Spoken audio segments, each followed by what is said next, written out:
Hey, this is Politics with Laura, and I got a good one for you today. Today, I'm going to talk about Jeanine Pirro, and she just let loose about Donald Trump and the indictment. She didn't hold back, she didn't mince words, and I have to say, I really didn't like her too much, but that was my personal feelings. But now that I see her today, she's really unveiling herself and just really going off script and just going for it. And I'm like, there's another side to her. And I really appreciate it. So, yes, I know I'm going to use Fox 5. Please don't boo me. But however, even Fox 5, it has to start off with the truth. So look for the truth and just see for the garbage that it is. Okay, not the garbage. See it for what it really is and pick out the good stuff and the bad stuff and then be able to separate that. But, oh man, this discussion gets really good. Please watch it to the end. But also, please like, subscribe, they're for free. And if you want to leave a message, please, a comment.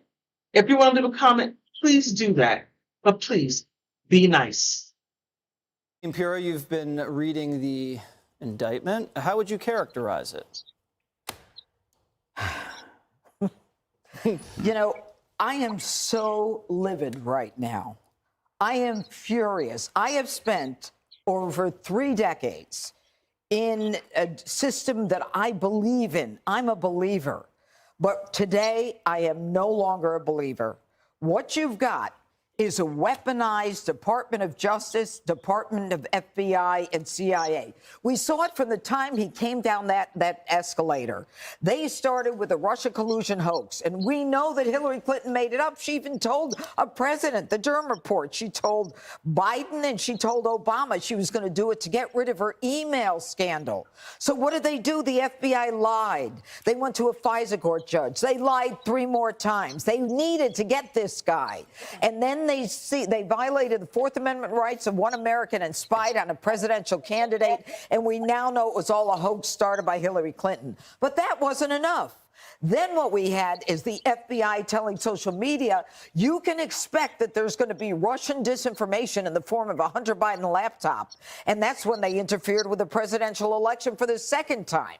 And 51 CIA intelligence agents. So we've got the DOJ, the FBI, the CIA say, oh, this is Russian disinformation, when we know damn well it wasn't Russian disinformation.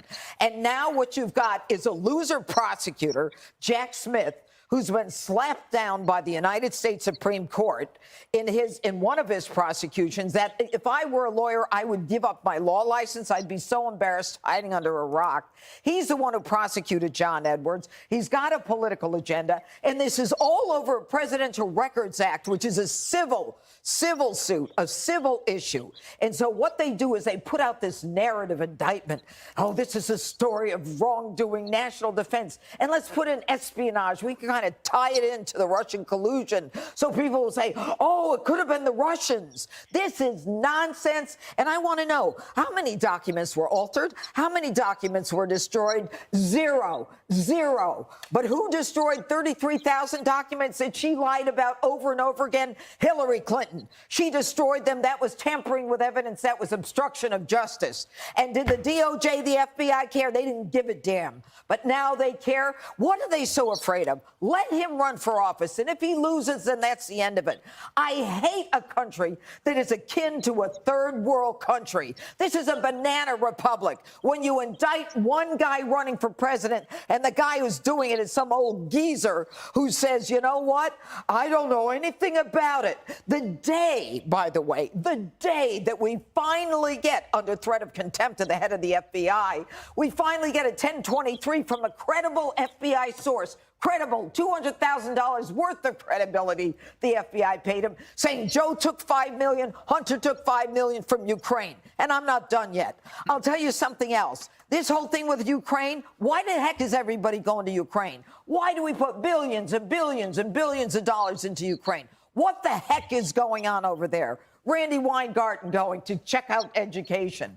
And Joe Biden goes over there in January of 2018, and he says, if you don't get the prosecutor off that company where my son makes $80,000 a month, and if you don't get rid of him, I'm not going to give you the $1 billion that the United States promised you. Well, Joe, that's called pay to play. It's an organized criminal enterprise that we have as a president and his family. They should be ashamed, and every American should be ashamed of what happened today.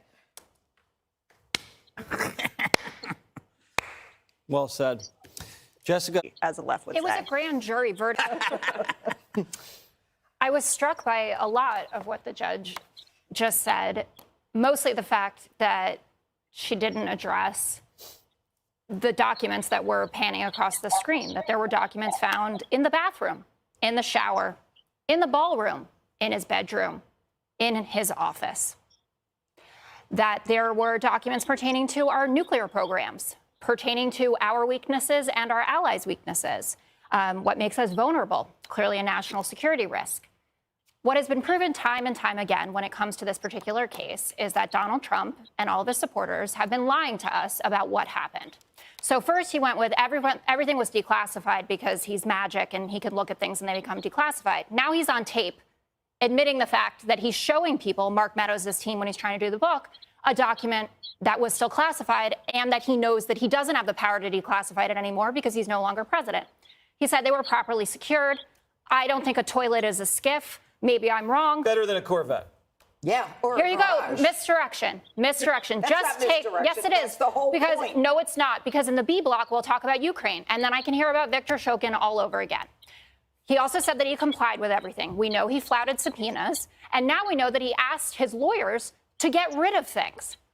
It seems, and yes, I'm not a lawyer, but I'm decently smart. I know some viewers don't necessarily think that, but I'm telling you, and a few of my teachers would agree, that this seems like a pretty clear case of obstruction. And Jonathan Turley's been on our air all day talking about this and saying that these charges are the darlings of what they're looking for because they are easy to prove, especially when you have pictures of them. So if Hillary actually does get rid of things. Here we go.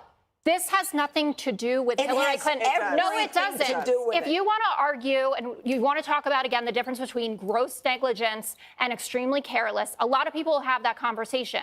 But today, you are looking at boxes of classified documents strewn across a public place, also that were transported to another location, even to the point whoever the family member who texts, I won't be able to fit all the boxes on the plane. Whatever shall we do? Come on, Katie. But as the judge did say, these are presidential personal records, which he has the sole authority to make personal, just as the Bill Clinton sock drawer case proved, and just as an Obama judge ratified. That is the law. It's a civil situation. It's not criminal. So this is all nothing.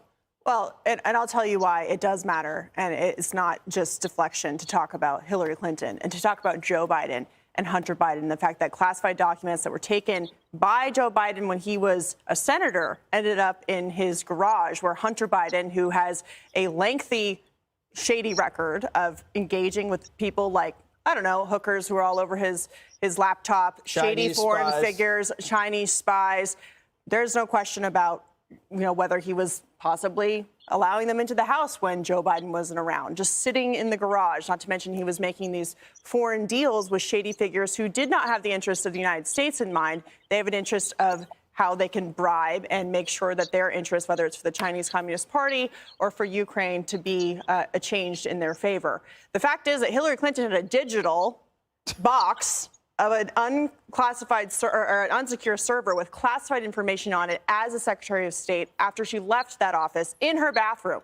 So if you want to talk about how this is all bad, sure, you should not mishandle classified information. But the double standard of justice in this country is becoming a serious problem, not for Donald Trump alone, but for everyday Americans who are looking at their federal government and going, it's being weaponized against people who disagree with the left. And we've seen that over and over and over again. And the Department of Justice puts out this indictment. It looks bad. They always do at the beginning. And then the narrative completely falls apart once there's a response days, weeks, months later from Trump and from the actual evidence that we see. We'll see what happens on Tuesday. We'll see what happens with the trial. But when it comes to the credibility of DOJ, because they've gone through this list of witch hunts, as the president says, for years, 8 years of this, over and over again with different situations, they have no credibility left. So even if these things are true in the indictment, nobody's going to believe it. And that's a problem for American democracy, as the left would say.